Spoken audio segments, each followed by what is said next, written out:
Hi, I'm Thai Rivera, the absolute best LGBTQ comedian in the world, and I'm on an episode of Small Talk with Lila Hart.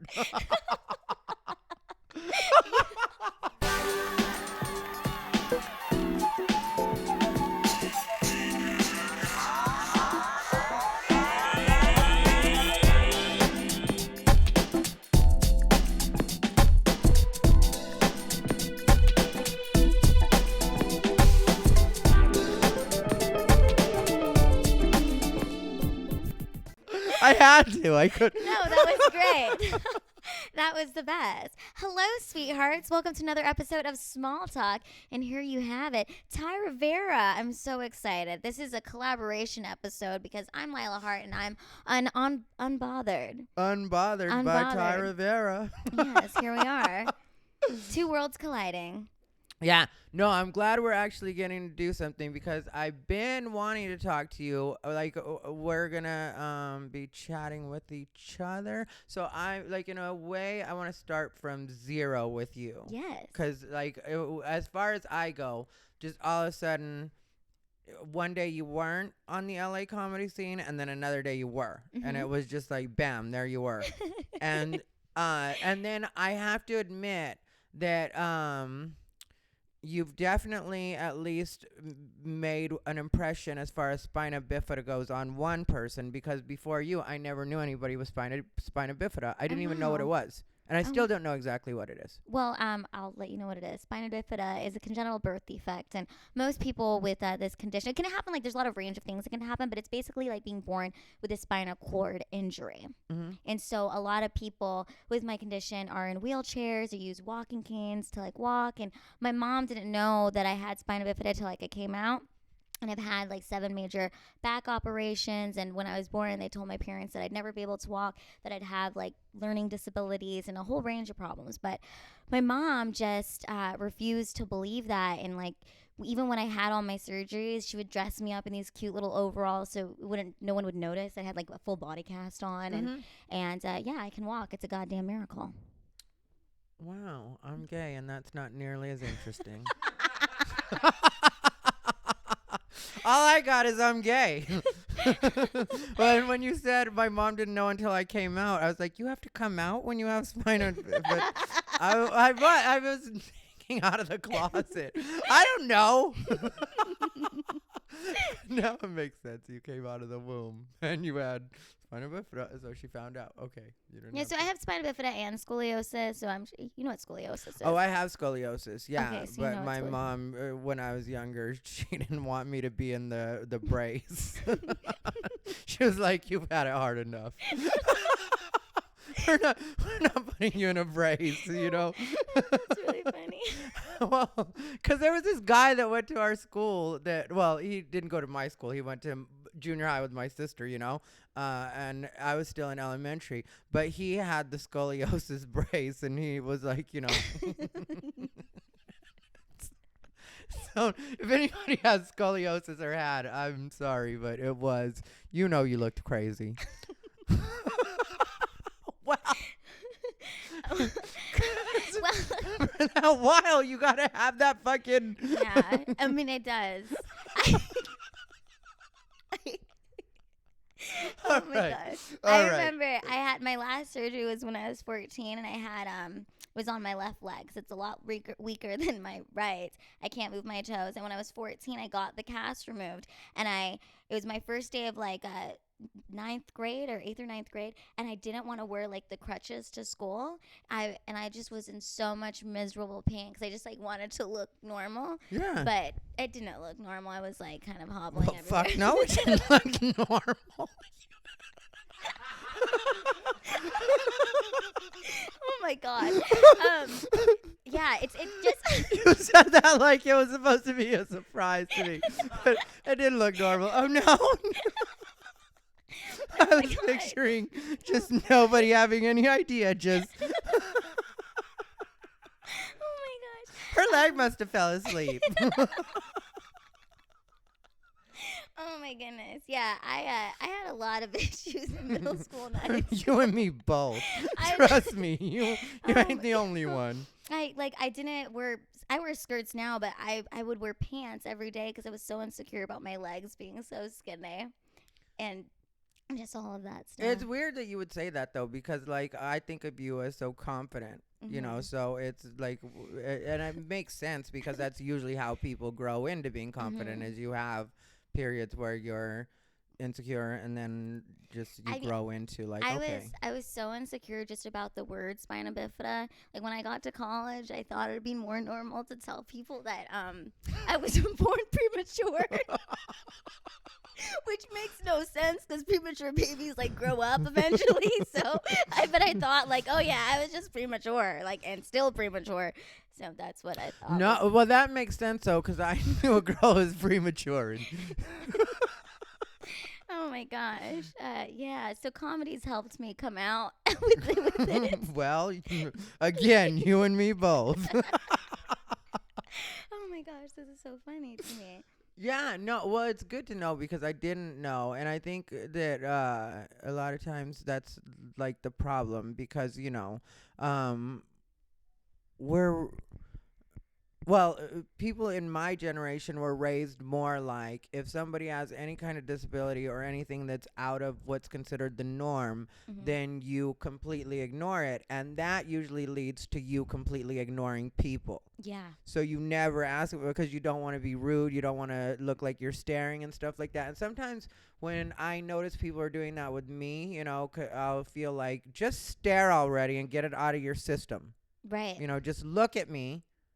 And fucking work it out in your head, and then, and then let's have a regular conversation, you know, where you don't. It's funny because when I was a kid, you know, obviously people would stare. I'm smaller, and then I grew up and got to college. People would like look, because I walk into a room and I'm like, I'm half the size of everybody else, so people are gonna notice.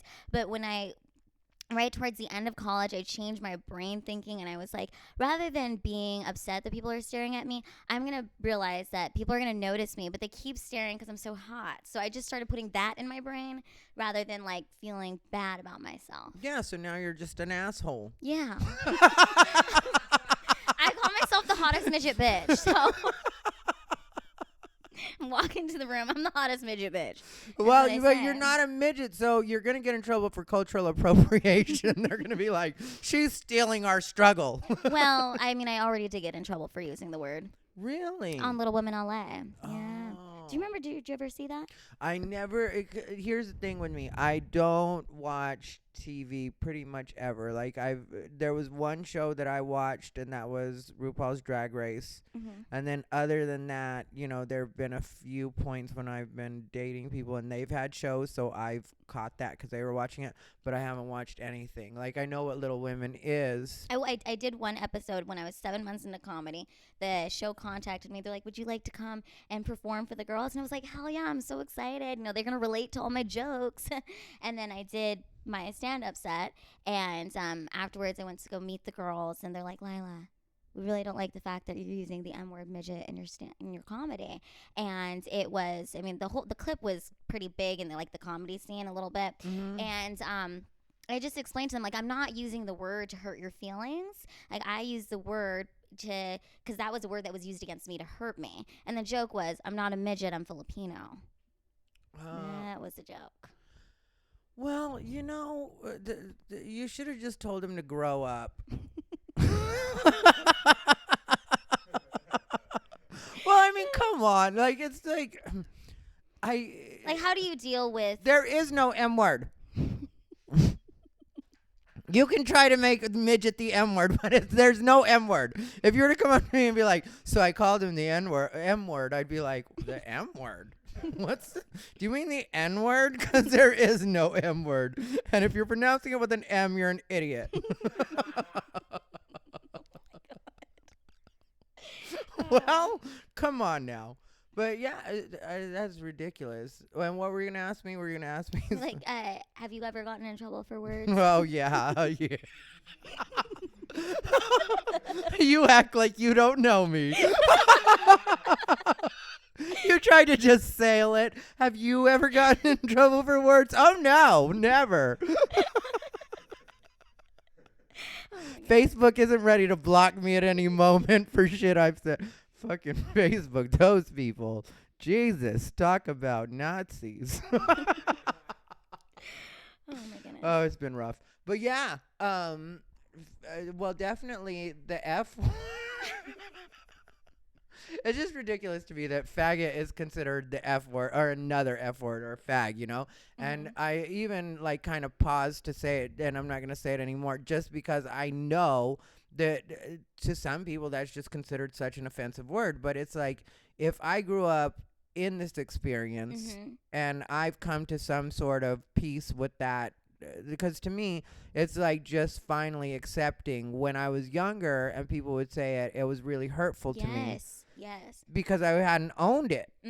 But once I owned it, then I was like, yeah, I don't care about that. You can call me that all you want to. One time when I had first moved to LA, a guy called me that when we were in traffic. Which really pissed me off because, you know, when you really didn't cut somebody off, but they treat you like you did, and you're like, you don't own this lane. I had to get in, you know. It wasn't like you were way back there, you know. So he pulls up and he says it, and I just looked at him and I was like, yeah, that's exactly what it is. Oh, gosh. But doesn't it feel so good that these words don't have power over you anymore? Well, that's why I don't feel like anybody should police anybody. Like, if you choose not to call yourself that, I'm not going to say you should. If you're not comfortable with it, I'm fine with you not being comfortable with it and not using it. But the thing is, I just the same way I'm not telling you how to express yourself, don't tell me how to express myself. Because when I was younger, I remember that I thought the word queer sounded really bad. And I still don't. I'm not the biggest fan of the term queer. But are you a fan of the show, Queer Eye for the Straight Guy? Well, I haven't seen the new version, but the old school one, not so much. You know, those queens got way too much credit for just doing what queens do. It was just sort of like, this is just any gay party you go to, you know? They're like, what's with this? And you're like, I like that. I don't need to watch TV to see a fag complain about somebody's curtains. Oh my gosh. But yeah, that's the way I feel though. But it's so nice to not have these, for me, like with the word midget. Remember when I was in college, a lot of guys would tell me straight up, like, I really like you, Lila, but my friends are going to make fun of me for dating a midget. And it just like that would hurt me so badly. And now years later, those same guys are like hitting me up on Facebook. And it's like, oh, you don't have a problem with the midget thing now, do you?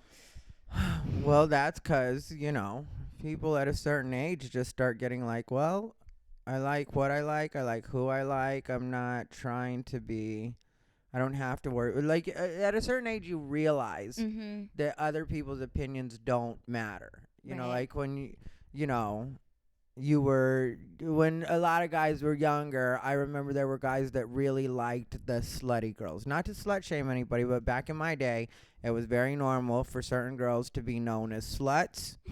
That's what it was, you know, and that's the way society saw it, you know, like, and a lot of times the biggest catch with that is a lot of times these girls weren't even sluts, you know, or what would technically be sluts. They just, you know, had a couple experiences, or in some cases just one experience with the wrong guy. And suddenly he goes and tells everybody, and now she's known as the slut, you know, and it's like then other guys didn't really want to be seen with her because she was the slut, you know, and now guys are just like, you know, yeah, I don't care. I just like her, and, you know, there's nothing wrong with a woman also being in charge of her sexuality. Yes. You know, and maybe you like a finger up the ass. That bitch is going to give it to you. That's where you got to go. You also got to take the bitch to a movie, though. You can't just expect to treat her like a secret and have a finger shoved up your ass. That ain't the way it works. Exactly. I agree. I hope this is a clean show. This is my first time as a guest. This is amazing. This is great. I'm like so excited. Our two worlds are colliding. They the sure Botherinas are. and Sweethearts. Here we are. They sure are. Oh, it's so good. Welcome to Small Talk with Lila Hart. That's me. But yeah, so well, you know what? I'm kind of a little bit tense right now because I was just at the local comedy club. And I saw somebody that, here's the deal. I'm trying to be more zen. I'm trying to be more forgiving. And it's just naturally the way things are flowing for me. But when things are naturally flowing a certain way, and then, like, naturally something just triggers you, and I don't mean triggers in that silly, like, SJW way. I just mean, like, when you get triggered, you know?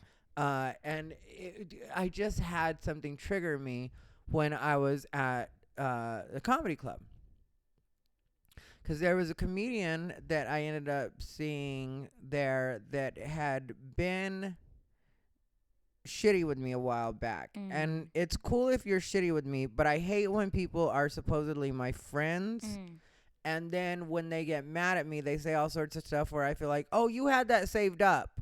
Yeah. This isn't in the moment anger. This is something that you've had bottled up for a while, and now all of a sudden this is your excuse to try to blow up. And so I was bothered by that. And here's the thing that I would tell people, because afterwards, because he wanted to say hi to me tonight at the club. He was like, oh, hi, Ty. And I was like, hi. Hello. And then he was like, I just wanted to say I'm sorry. And, I'd really like to shake your hand. And I was like, I'm good. And then he was like, I just wanted to say hi. And I was like, I said hi. And then he tried to, like, kind of still, like, converse a little bit. But I feel like, here's the deal. It wasn't just that he blew up like that, because anybody can blow up at any moment, especially living in LA. You deal with too much traffic, you fuck up a couple auditions, you don't get a couple, shit happens in LA. So I definitely get the blowing up part. But afterwards, he misrepresented the situation to people and made it seem like he had to go have Facebook friends hit me up. His Facebook friends hit me up to get a hold of me when he had blocked me. And he had my phone number. So I was like, I finally just blew it up and just was like, just announced to everybody on Facebook and everywhere else, look, this person knows how to get a hold of me. He has my phone number. He's texted me before. Technically, he did an episode of my podcast at one point. So it's like, you really know how to get a hold of me. Yeah. There's no excuse. Yeah. So instead of just doing that and handling it like adults and being like, okay, this is why I'm upset, whatever. Instead, you send a bunch of your Facebook friends to my page to be like, hey, asshole, somebody. And this is the way people were talking to me. People I'd never met. Oh my gosh. Yeah, in my inbox, and also like on comment threads and stuff like that. Hey, asshole, so and so says you're hiding from him right now. And it was just like, hiding. He has my number. Exactly. And I answer. I'm not that person that's like, you have my number and then I won't answer. I'll answer the first fucking ring. I'll be waiting for your call. Exactly. If you've been talking shit, I'm like, yes. Tell him to call. I'm right here. So I was, I just felt grossed out. And I also was kind of annoyed with myself, because really the way I should have handled it was I should have just shaken his hand and been like, okay, whatever. That's the way I really should have handled it. And I know that. But I just haven't grown to that point yet. I just... Hey, one day at a time. Yeah, I still was just feeling like, I just don't want to touch you. Well, because, and it's not like a snotty, you gross me out type of thing. It's just, for me, energy transfer with somebody that I don't have clean feelings about feels dirty. I don't want to hug you. I don't want to shake your hand. I don't want to do anything. Like, that's why I hug people and shake hands with people that I genuinely like. Outside of that, I'm fine to say hi, but I can feel the love from over here. No, but exactly. I think that's one thing I really respect about you, though, the most, is that you are very straightforward with people and you're fearless when it comes to that. And it's only because I've had to be, because I don't know if you've had the same thing, but when I was growing up, I think people like to try to push my boundaries a lot. Because I think they thought that I didn't have them, or, that I just was a pushover and I would deal with anything. And so, I was raised with a lot of respect, so I tried to be really nice to people for a long time, and I let a lot of stuff get by. And then at a point I just got like, well, there's really no reason that I should be allowing these people to mistreat me and still, like, looking like I'm seeking their approval when the core of me doesn't feel like I need these people. Right. So it's like forcing myself to do something that's not natural anyway, and then at some point being like, who am I doing this for? Like, am I doing this to make them feel better? Because I don't owe that to them. You know what I mean? Like, in that situation, like, for me, the proper apology would have been, I'm sorry, I did misrepresent the situation, and I was wrong for that. Like, that would have been, for me, an apology that I would have shaken his hand over. But just saying, when you just say I'm sorry and you act like, oh, I'm working on myself now, it's like, this is an apology that's about you. It's not about me. Exactly. And really, I could deal without the whole thing with people. Like, no apology, no conversation, nothing. Like, we can just never talk again. And we don't have to be catty. We don't have to dislike each other. We don't have to, like, huff when the other one walks over or whatever. We can even be in the same circle. I can have one person here and then, somebody I don't like on the other side and just be like, yeah, I just, focus on the person that I actually like. Exactly. I mean, I feel like life is too short to, like, as I've gotten older, I only want to spend time and give my time to people that I admire or respect. If I don't admire or respect you, I just don't want you in my circle at all. Why am I spending time with you if I don't respect you? That's the way I feel. Yeah, I don't want to talk to people just for the sake of it. And it's especially when you're at a comedy club or something like that, there's so many people that I actually like at any comedy club. It's like, excuse me. It's like I don't have to waste time just talking to somebody that I, don't really like. And I've really gotten tired of people with their feelings. Yeah. Because everybody goes to therapy and everybody wants to be like, okay, so this is what I was going through. And it's like, I don't care what you were going through. I didn't care then what you were going through. Like, I'm not trying to be mean. I just don't care. And I don't owe you to sit here and listen to you. You're not paying me $150 an hour. Exactly. And ain't that the damn truth? It's 100% the truth, and I don't take access. We're not doing no sliding scale shit. You want to pay me straight across 150? I'll listen to your ass all you want. $150 an hour. I'll give you a 5-minute warning so we don't run over into your time, cost you more money. We're not breaking up the hours either. You go 5 minutes over, it's still 150. Exactly. Might as well just finish out the hour. I'll talk if you run out of shit to say. Oh my gosh. Just so you get your full hour. You're not going to tell people I cheated you and be like, I paid for an extra $150 and only talked 5 minutes. I'll be like, I got you, boo. Do you remember the first time we met on the comedy scene? Because I was trying to think about that. No. Like I said, I just remember you were gone and then you were, I didn't know you and then all of a sudden you were there. And I remember that you were actually drinking back then, though. I know, I was. A lot. I haven't had a drink in over a year and a half.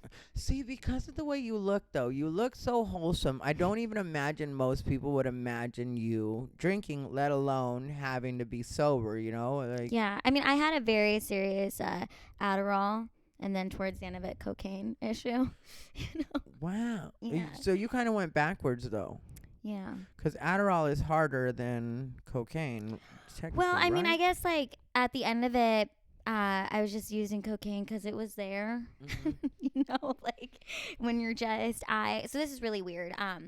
I started smoking when I got on the comedy scene, smoking cigarettes. So I started smoking cigarettes at 24, and I smoked for a full year, which is, like, for me, I feel like it's a really, like, weird age to start smoking cigarettes. Yeah, it's pretty weird. It's, like, strange. But I mean, I really loved, like, a beer, a cigarette, an Adderall, and then a bunch of beer after that, and, like, I had this realization that because here's the thing, I started comedy sober, So my comedy birthday is February 10th of 2016. So it'll be 3 years. I'm coming up on my 3 years. But before I started comedy, I got arrested at the Oakland airport because I was really drunk on an airplane. Now, you're fucked up if you get arrested in Oakland.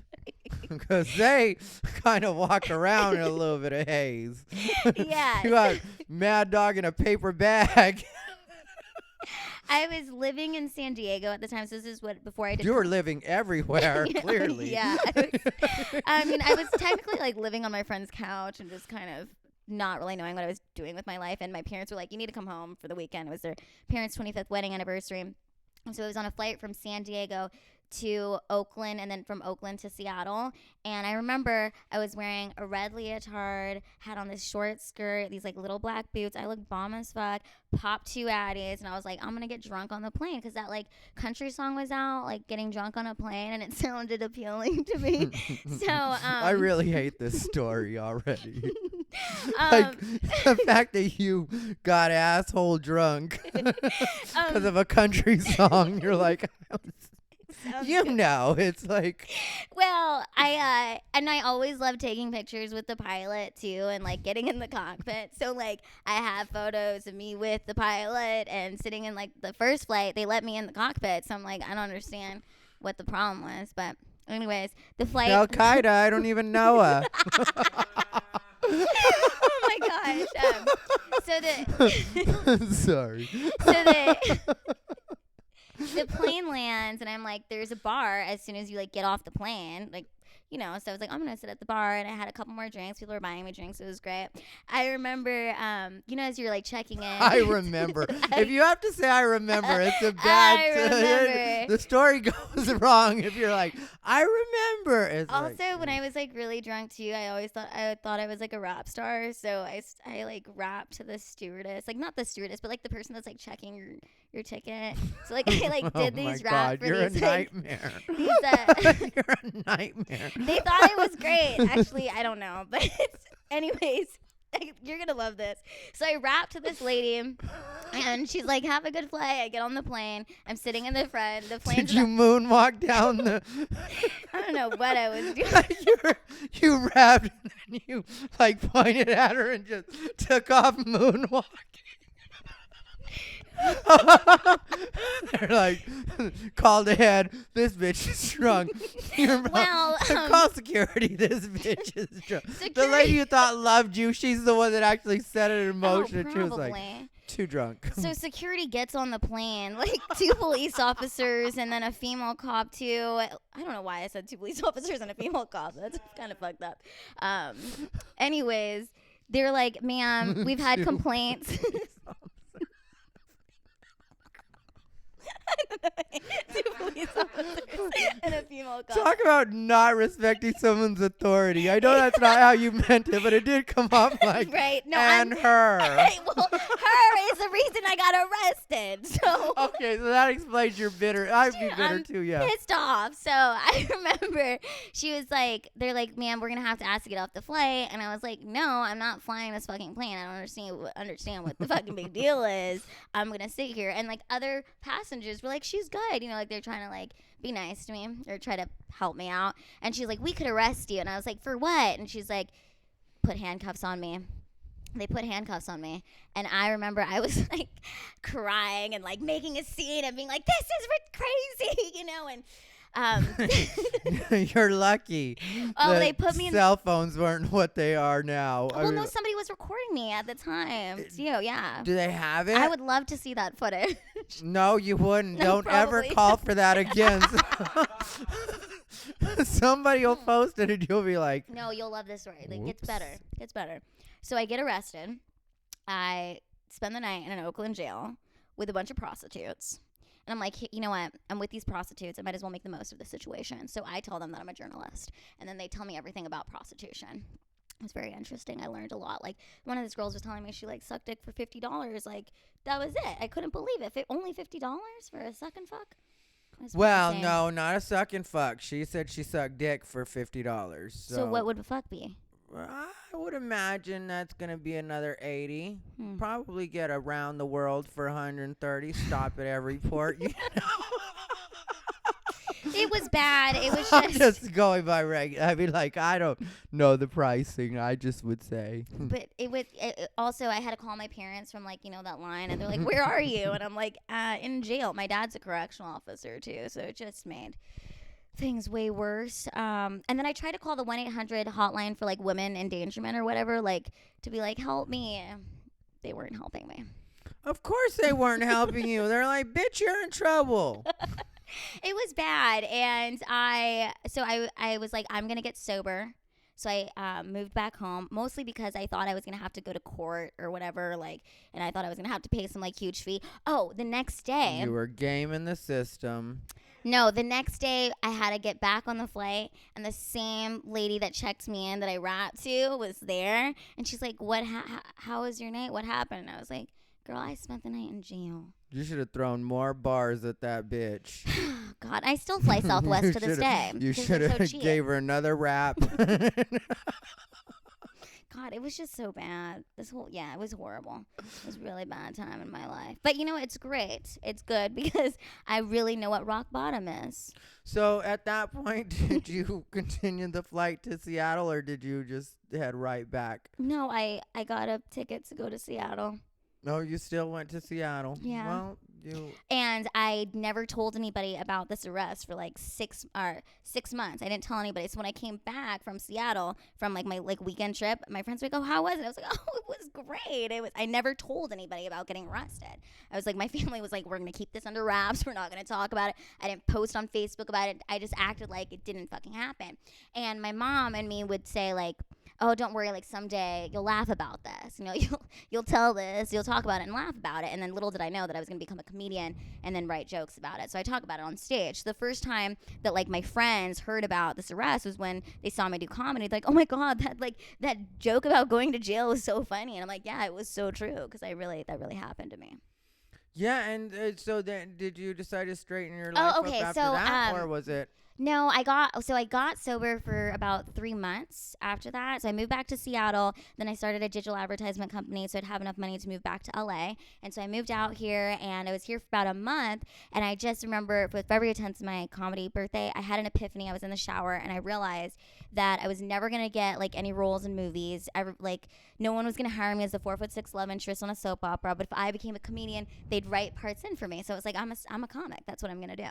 Mm-hmm. And then I just went to my first open mic, which was at Flappers, and so I was completely sober from alcohol, but I was taking 10 milligrams of prescribed Adderall every day.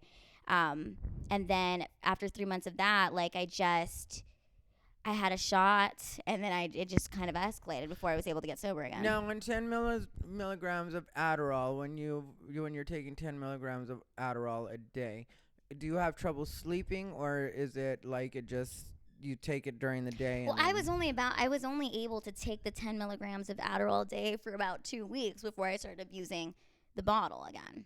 And then I would like run out of my prescription, and I would like buy it from other people, and I would just convince myself like, no, this is prescribed. I have ADHD. I need this medication. When in reality, I don't really believe that I have ADHD. I just convinced myself that I had it so I could have this drug. I just love the drug so much. Yeah. I feel like you can convince yourself of anything if your drug of choice will get you that, Oh yeah. Well, that's something people definitely do. So. Yeah, and then I got into comedy, like technically sober. I was only taking like the 10 milligrams here and there. And then I started drinking a lot in stand up, and I had a few like incidences, and I just realized that if I didn't get sober, that even if I got really famous in comedy, I would ruin it with the alcohol and the drug use. So it was like, I need to like cut this out, figure out myself, get completely sober, and then go back full force into comedy. So I took like a couple like I wouldn't want to say like a break off comedy, but kind of like a couple of months to like really focus on getting sober, and then getting back into it full force. And now we have small talk. Lila, do you love me? Yes, I do. I love everybody. As you can see on my show, Small Talk. Yeah. How long have you been doing small talk now? In January it'll be 1 year. Okay. Yeah. I don't know how long I've been doing Unbothered. Maybe 2 years. Maybe. I remember listening to Unbothered, like, when I first got on the scene. I listened to all your episodes. Yeah, I appreciate. That's when I was first starting it. Like, yeah. Oh, Unbothered would give you all of the tea and comedy. It was the best. It used to be very juicy, and now it's fun. It's good, but it's not like then. It was all gossip, or not even gossip. Just my life at that time was. Ugh. People would get mad at me for such silly things, and sometimes I'd just be like, that wasn't even, that was so, the way that you took that was so far from the way that I meant it. One time there was a women's group that got mad at me because they shared it without any context. They shared a post that I put up, and they made it seem like I was saying that a woman doesn't have a right to say no once she's accepted a date with a man.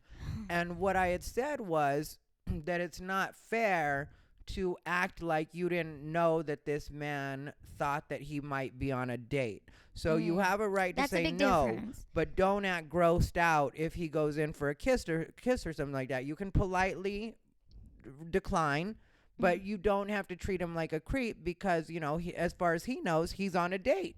He's not being out of line. You know, he took you out to dinner. He took you out to a movie. Like, you know, the only way you know is if you try. You know, a lot of us just go in for the kiss instead of asking. It's a very new thing to be like, you know, can I kiss you? Like, usually you go in for the kiss and either they respond or they don't, you know. And yeah, definitely if somebody doesn't listen to you, then you have a right to be like, yeah, you're a fucking creep, or, you know, like even hit them, whatever you have to do to keep them from, you know, violating you. But it was like, I wasn't even at that point in my thinking. I was just thinking like, I knew a lot of girls at that time.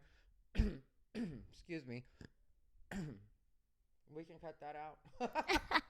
Because it's not, okay. Yeah. But like I knew a lot of girls at that time who were acting like men were creeps, and it was like, well, you're using him for dinner, and he didn't like, to him it doesn't occur to him that you might be using him for dinner. Like, he thinks that he's taking you out on a date, right?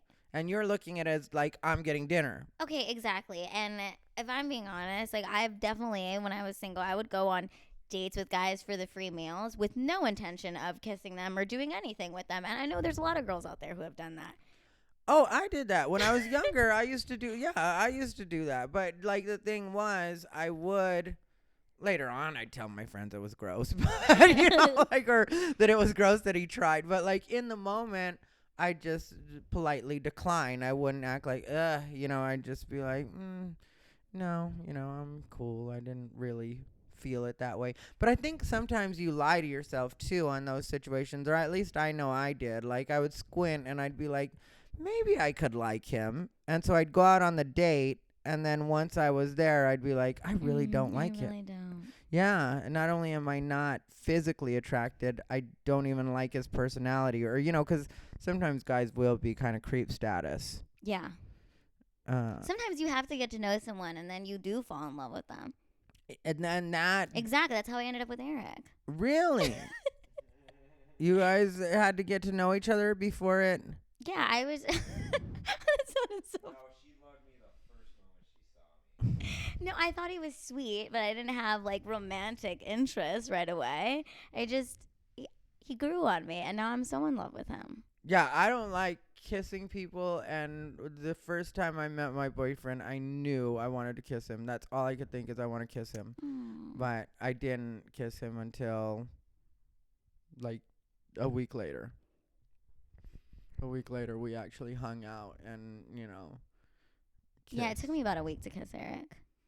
So, I mean, when I say grew on me, I mean we hung out for a week straight, and then he grew on me. Really? Yeah. What were you guys doing? Just hanging out, like watching TV, watching movies, that kind of stuff? Or no, we were talking about small talk. We were talking about shooting small talk together. Oh. And now here we are, 30 plus episodes deep and in love. Shooting small talk. Shooting small talk. It's lovely. And you're in love too. Look at us just being in love. Oh, I'm very much in love. It's kind of gross. You look great. Love looks good on you. Well, love looks 30 pounds heavier on me is what it looks. I mean, like, you look good when you're eating. I'm dieting again because I need to. I don't see. Here's the thing: I don't want to do. I don't want to become anybody's fat boyfriend. Nothing against fat boyfriends if you're watching, but I don't want to be the fat boyfriend. You know, I don't want him to be like, "Yep, there's my cow." Oh goodness. And I'm just a fucking fat bitch sitting over there like. Oh my god.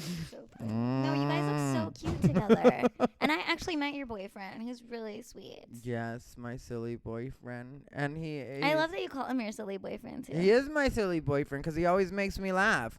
And he always does silly things. Like he's very serious to the outside world, or seems very serious and quiet. But like when it's just me and him, he's really silly and animated and says all sorts of dumb stuff all the time that makes me laugh. So like that's why I call him my silly boyfriend, because it's fun to watch the rest of the world kind of react to him, Mhm. like him looking like a serious guy or whatever, and then me just being like, this guy, he's so fucking silly, he's just always doing something ridiculous like dancing for me, or he does like a strip dance he calls Magic Chris.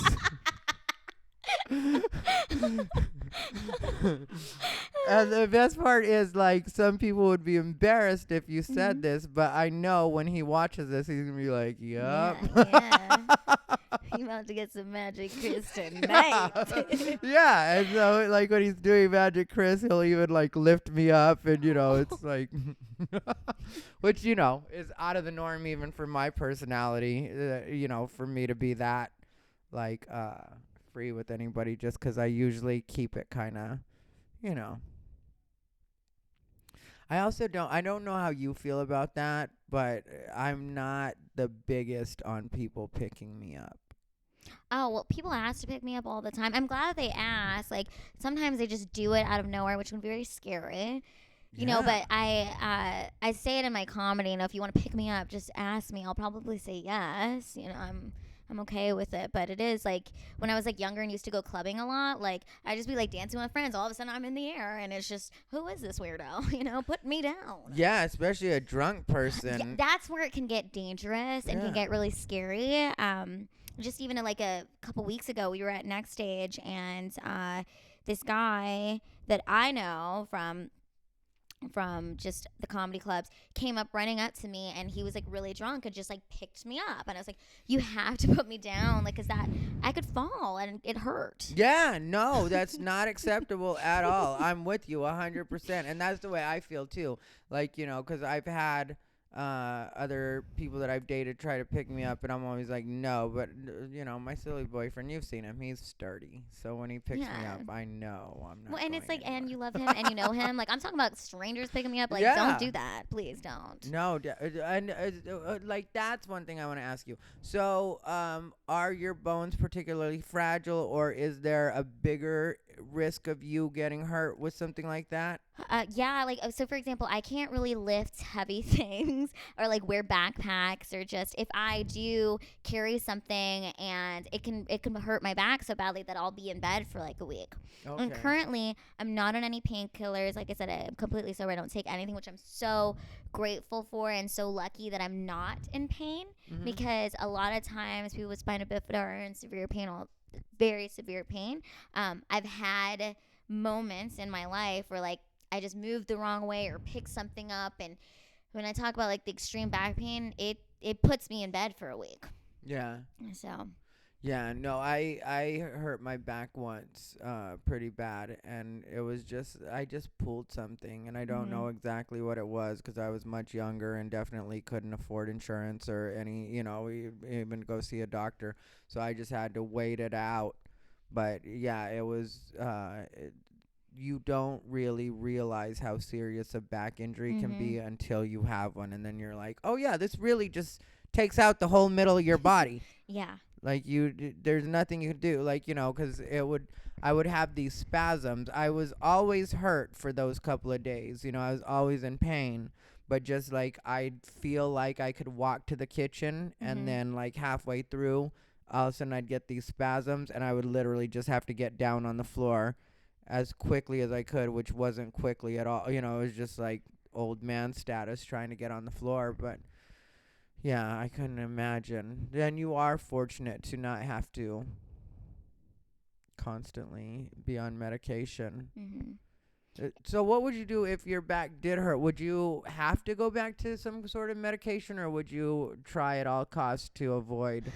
I would probably smoke pot Yeah. because I don't want. I mean, there's just so many. I just know so many people who are addicted to painkillers, and I just because I know I'm an addict, alcoholic, and I'm prone to that kind of stuff, I would try my darndest not to, have to do that. Like, yeah, I'm very fortunate that I'm not in any physical pain, and so I don't take anything right now, and keep my fingers crossed that I won't have to in the future.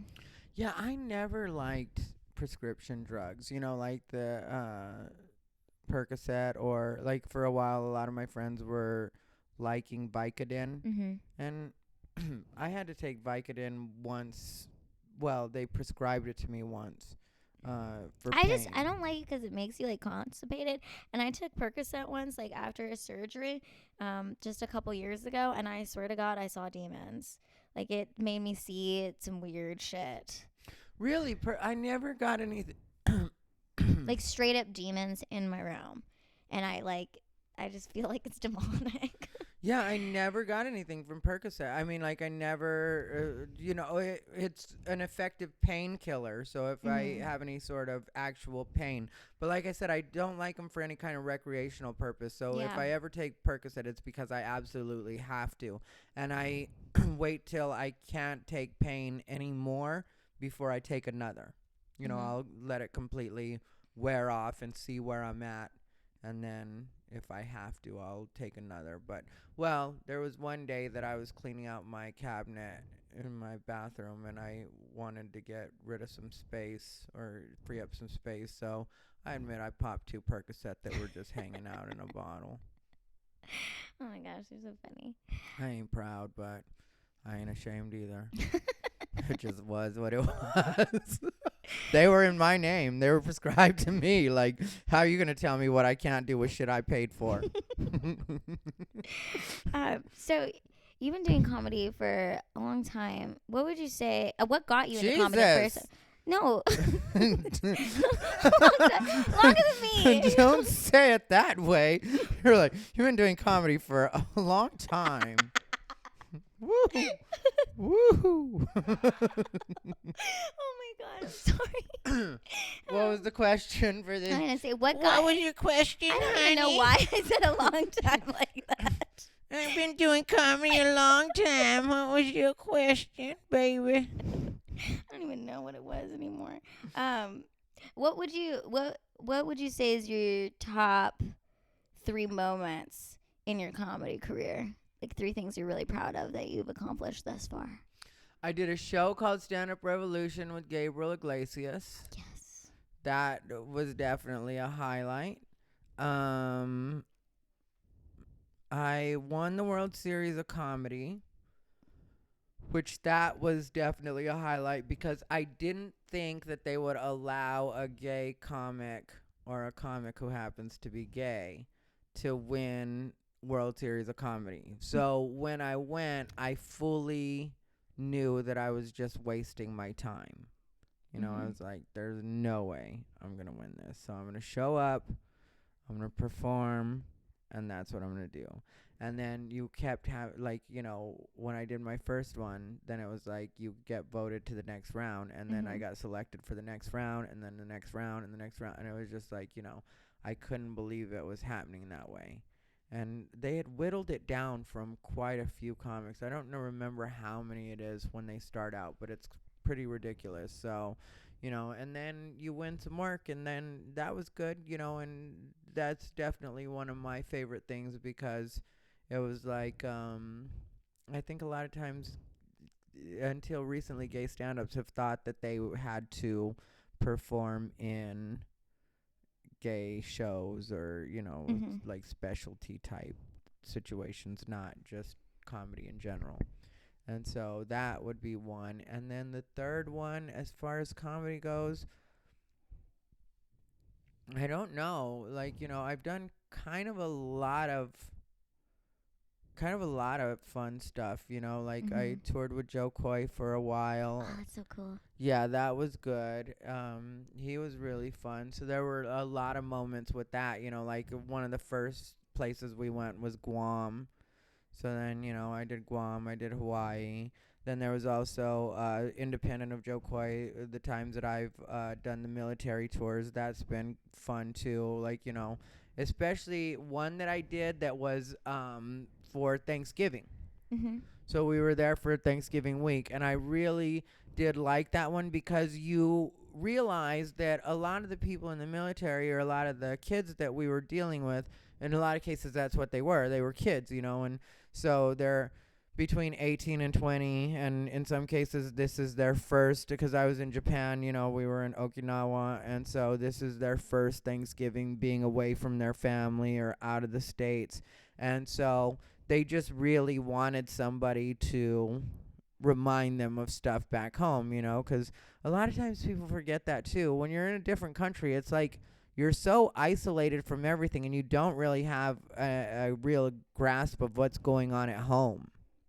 So a person like me shows up, or, me and the other comedians, and we're actually willing to, like, tell them what's happening right now, See, that was a great question. Yeah, that actually, that worked out. That one worked out. Welcome to Small Talk with Lila Hart. That's me. Oh, the all-deaf yes. digital roast. That was so great.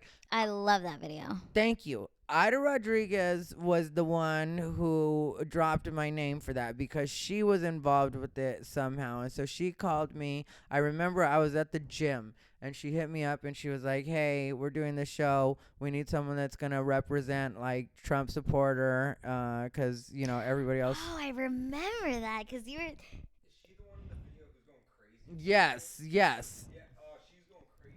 Yeah, I love her so much. And it was so, like, because they wanted me to be all the way me. That's what they wanted me to do. They didn't want me to water it down at all, like, And so I remember right before I went, because here's the way it went. I get there, and it's Dominique,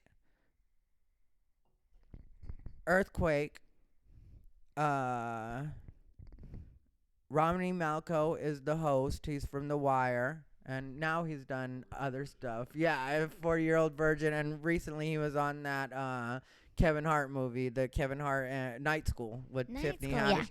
Yeah, when I saw him, I was like, hey, because he actually turned out to be really nice to me. But the point is, like, all the comics hated me.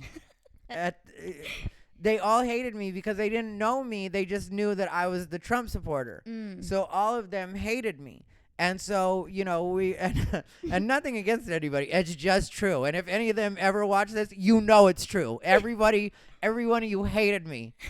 Like, all through rehearsal and everything like that. Because all they do is introduce you on, like, do the blocking, and then outside of that, you sit and write and you have to fill out your paperwork and all the stuff that goes with the taping.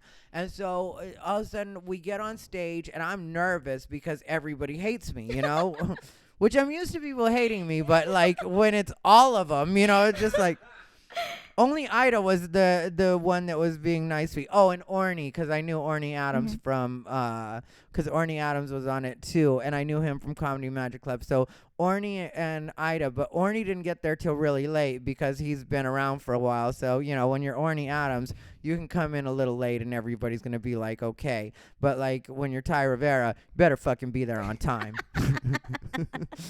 Bad enough you're a fucking Trump supporter. Shouldn't even be on the fucking taping, to tell you the truth. You're just going to piss everybody off. Everybody hates you anyway. Just fucking go sit your ass down, fill out your fucking paperwork, and be glad we're fucking paying you. And so I, like, that's what it was, and then, so we take a break.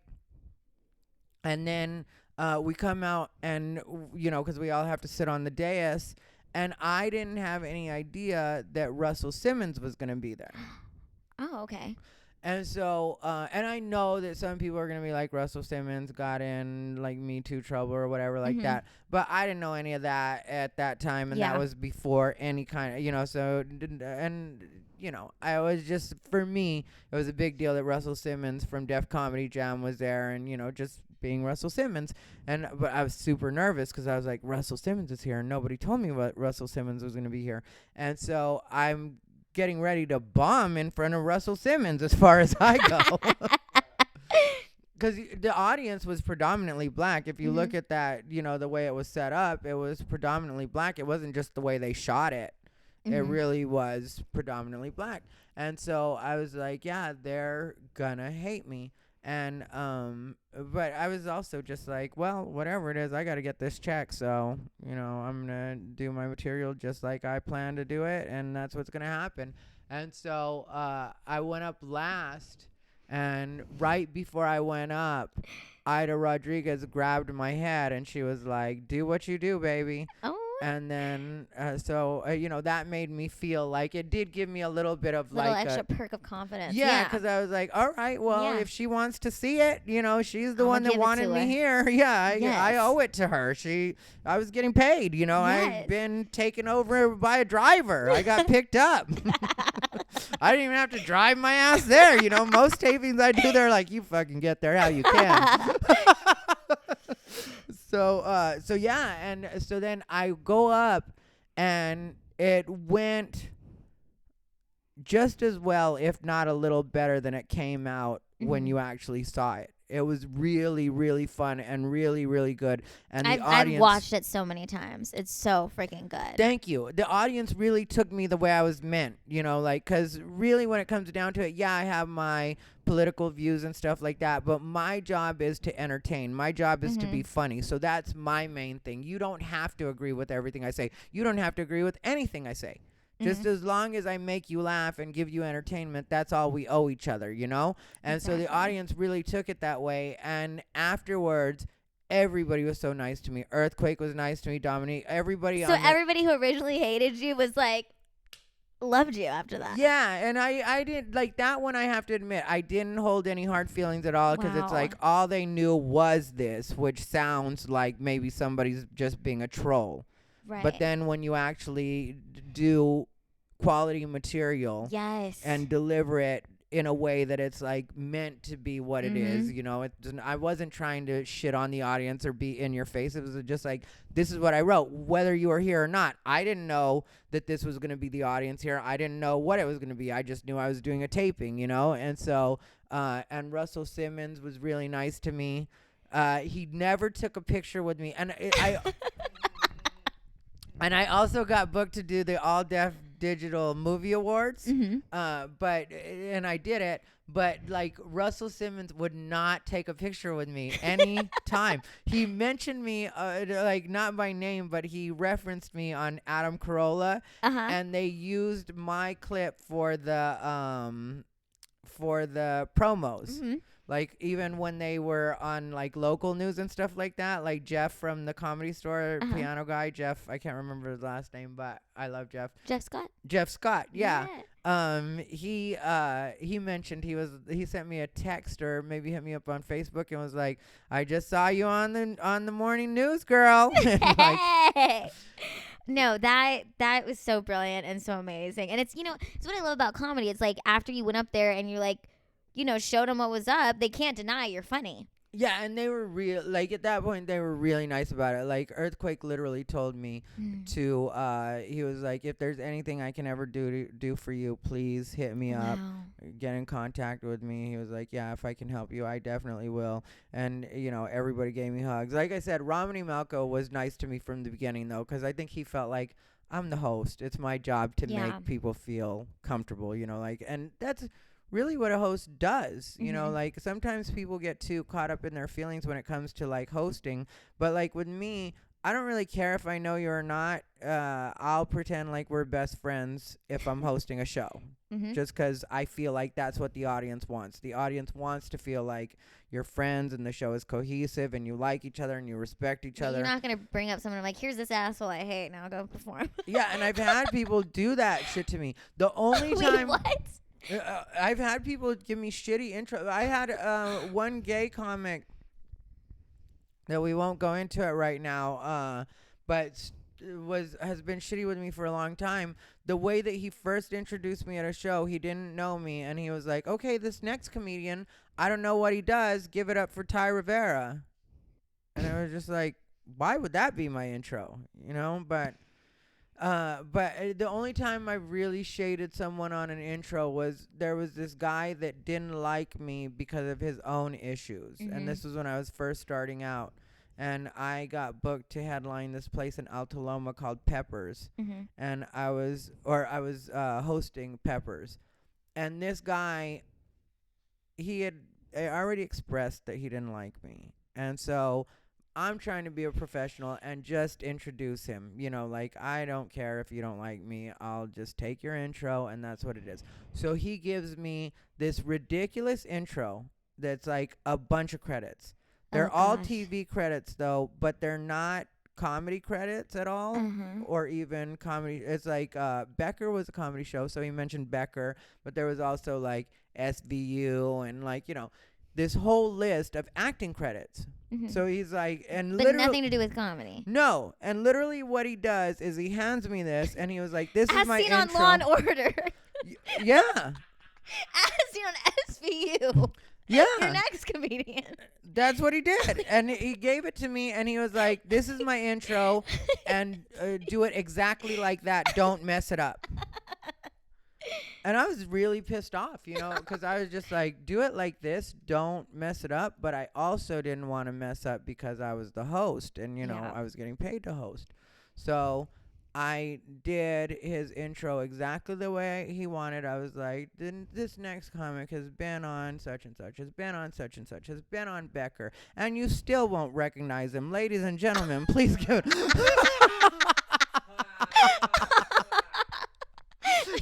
That last part was just the real me taking over. No, you know, but you was did just it. You like- did what he wanted to do. Oh yeah, I didn't fuck up his intro at all, so he couldn't. Like, it was like I Oh said my all of it. You sure did. Oh my gosh, that's great. But the audience fucking loved it because they could tell, like, you know, I had just fucking had, and like I'd been being fun with all the other comics, you know, because I was friends with all the other comics, and I would have pretended to be friends with him too.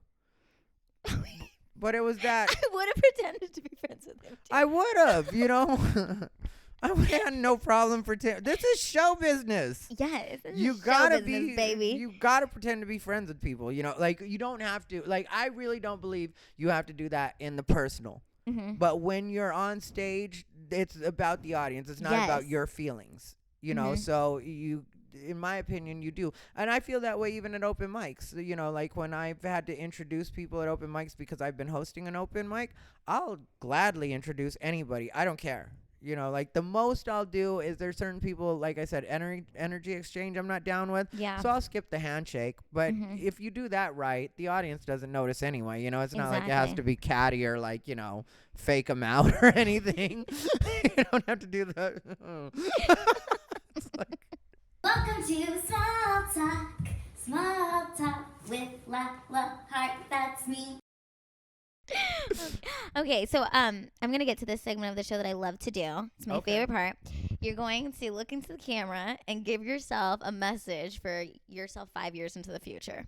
5 years into the future. Bitch, did you marry that boy yet?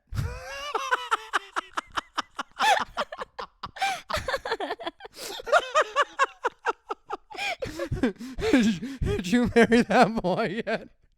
'Cause if it's 5 years in the future, he probably don't want to marry you now. I hope you snapped him up while he was still dumb enough to marry you. Oh.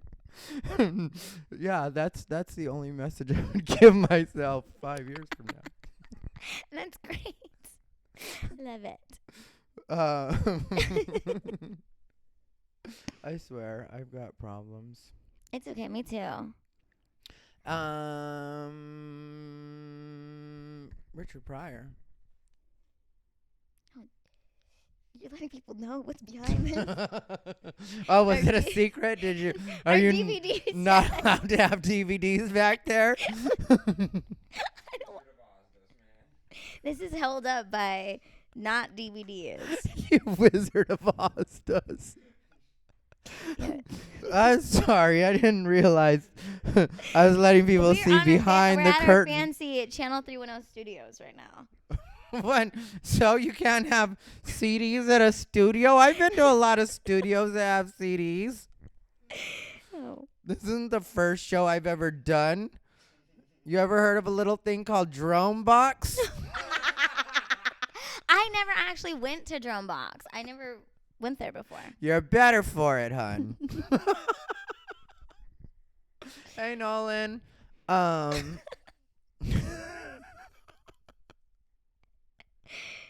Nolan's one that had something stored up for me. I shouldn't even be talking about people. I said no names. Yeah, we've been so good. Yeah, and I didn't mean to shade him, but just sometimes people get weird with me, and I'm like, I didn't even realize that you were going to get weird about that. You know, there's people that really have gotten legit mad at me when I was seriously just joking. Because what people don't get about me is I don't bully people. Mm-hmm. If I don't like you, I don't talk to you. So if I say something that sounds like a Cardi joke, B. it's a joke. Yeah. You know, I thought you were, because you're a comedian and I'm a comedian, and I'm not, I know how not to be disrespectful with people.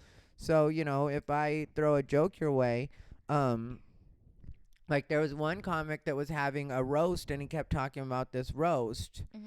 But like all the comics he was naming were open micers. Mm-hmm. But he just kept like, you know, he's having a roast with such and such, his intro at a bunch of open mics was just so one time I'm following him at Liquid Zoo, which if you know Liquid Zoo, the fact that you even have an intro at Liquid Zoo, it's like I love Liquid Zoo, nothing against Van Nuys, but it's Liquid Zoo, you know, like those prostitutes don't care.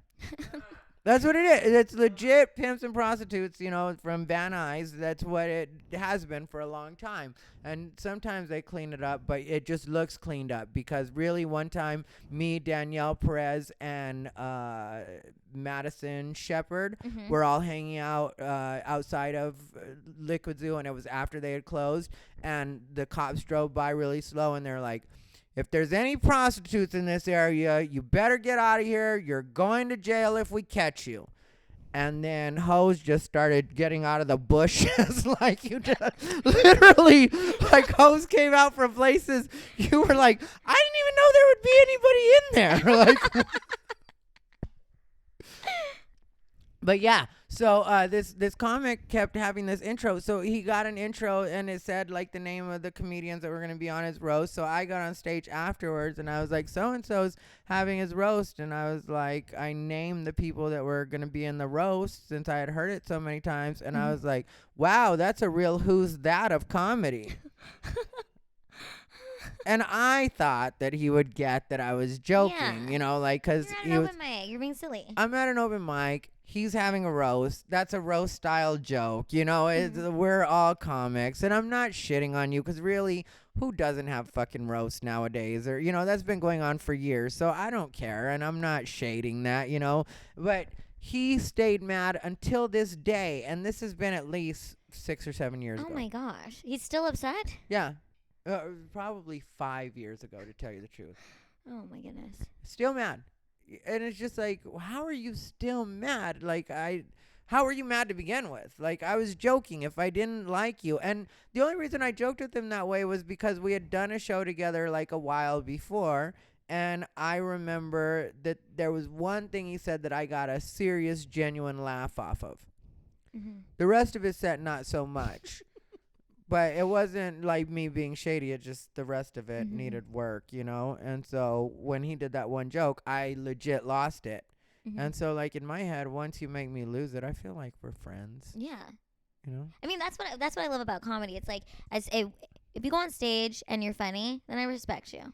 Mhm. That's how I feel. Like, if you can make me laugh, you're funny, I respect you. Like, Darren Davis told me that when he first saw me on the scene, he was like afraid of me in a bit because like he never seen like a small person before.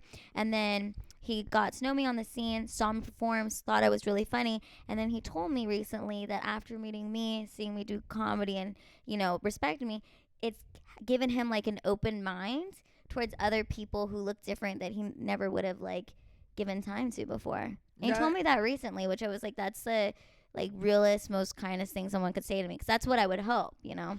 Yeah, well, that's like one of the gifts of comedy. You know, like I had it happen to me a lot being gay, and I feel like you know, can relate to this. Yeah, it's like a lot of people begin to get like, oh, okay, and it's just because it's something as little as having a sense of humor about yourself in a lot of cases. Yeah. You know, because people, like I said, have been raised to not look at anything that's different. You know, you're not supposed to look at it because you could come off as being insensitive, and really the insensitive thing is to truly ignore somebody. Yeah.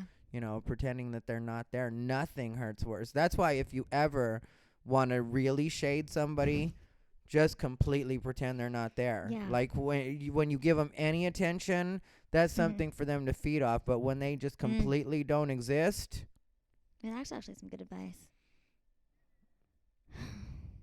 Block people in real life. that's what I do. And it's, you know, but it's really, It's like, you know what, people, I feel like any emotion you have towards someone, like whether it be like you really don't like them or you hate them or whatever, it's like, no, you secretly love me. If you're giving me that much attention to hate on me, then you love me and you care about me so much if you're hating on me that deeply. You know, so you're totally right. It's like not giving people attention is the worst thing that you can do to somebody. yeah. And it's also the best feeling for you because like you're not getting upset by them. Yes, I used to say that no words is more words. When you say no words, it's more words. And another phrase I liked is we give people the ammunition to talk shit about us. So it's like, I'm not going to give you ammunition to say anything about me because I'm just not going to speak to you. Oh, yeah. No, I'm with you. Yeah. I had that happen a couple days ago where somebody was talking about me and I was like, I haven't seen that person in 3 months. Nothing new has happened with that story. I don't know why thank you they next. would. No. Yeah, I don't know why they would even be talking about me. And I didn't like, you know, I don't have any feelings towards that person, you know, so it's just sort of like, yeah, I don't know. There's no new piece to the puzzle. I haven't done anything. You haven't done anything because we haven't seen each other. So I don't know why we would talk about each other. Right. You know, like. Well, I just want to say that I really admire you as a comedian. I admire your strength and how you're like just so, you just like, you're very, I love listening to your podcast. I love watching your videos. Be sure to subscribe and check them out. I love watching them. It's just like, I love the way that you articulate and talk about things. Like you're very entertaining. Thank you. And thank you for taking me the way that I'm meant because I am meant for entertainment. Some people get a little too... like, you know. No, you're entertaining and you're edgy. And it's like, I mean, I talk about this with Eric a lot. Like with my comedy, like that is, I want to be able to continue going places and not restrict myself, you know, and not, you know, like I said, when the girls got mad at me for saying the M word, saying midget, I'm like, I'm not going to stop saying it. In fact, I'm like, cripple is the new black. You know, I'm going to say these words that used to really hurt me because it gives me the freedom to walk out into the world and have the confidence that I have. Because it's like when I make fun of myself on stage or I talk about these things, I think it relieves the tension in the room.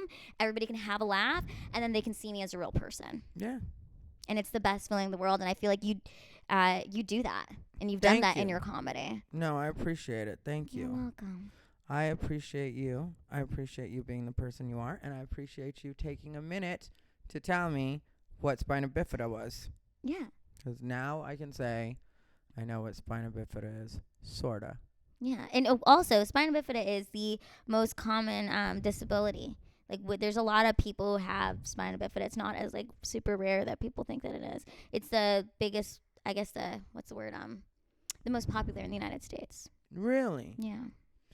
I didn't know that. Spina bifida is the One Direction of disabilities.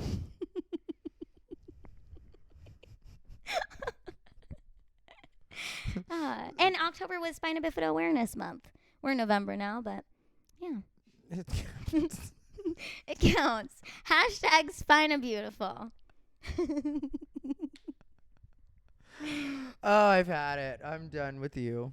I'm so happy that you're on Small Talk on this special edition of Small Talk with Unbothered. Thai Rivera, the absolute best LGBTQ comedian In the world.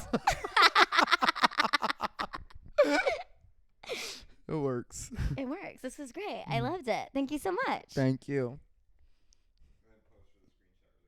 Oh, yeah, let's get together and take a screenshot kind of pic. I loved it. Yeah, it was fun.